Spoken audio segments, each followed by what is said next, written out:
earlier and I seem to have lost something. Sky's a little on the large side these days, isn't she, to misplace her? What are you doing here, Tracy?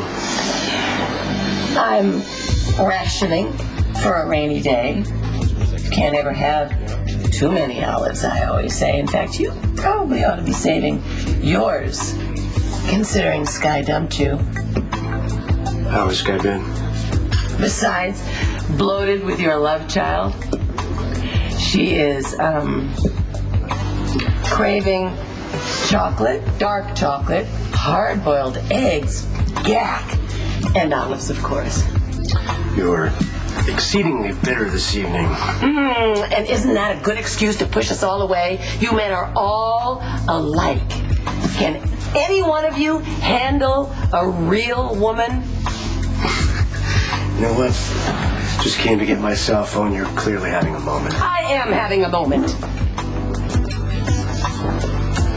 And if you had an ounce of sense, so would you.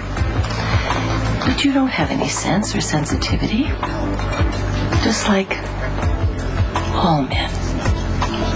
It's take off.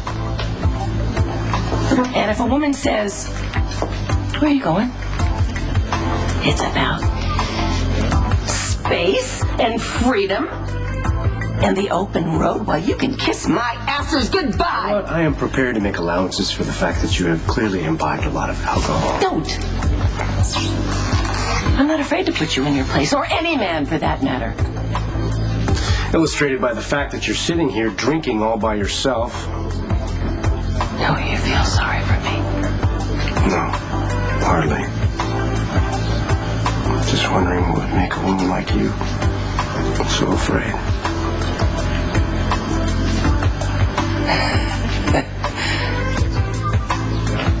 One thing. The only thing that strikes fear in my heart is that any man would think I need him. I came this close, but I snapped out of it. Not gonna happen. And the next man that tries to con me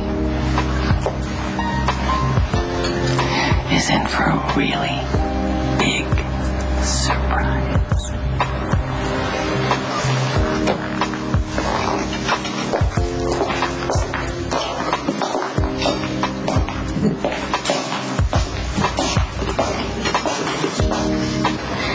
All right, you two need to stop fighting over who's responsible for making me such a disaster.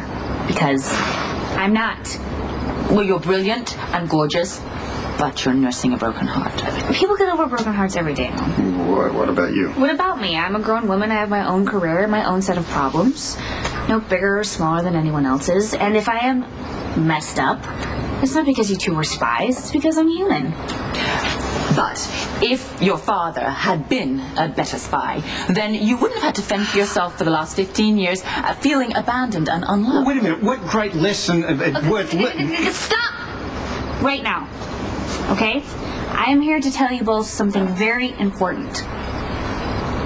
You were, in fact, really good parents. We were? Yes. Because no matter what, through all of it, I knew that I was loved. You did? You were. And you taught me two very valuable lessons. One, to be self-sufficient.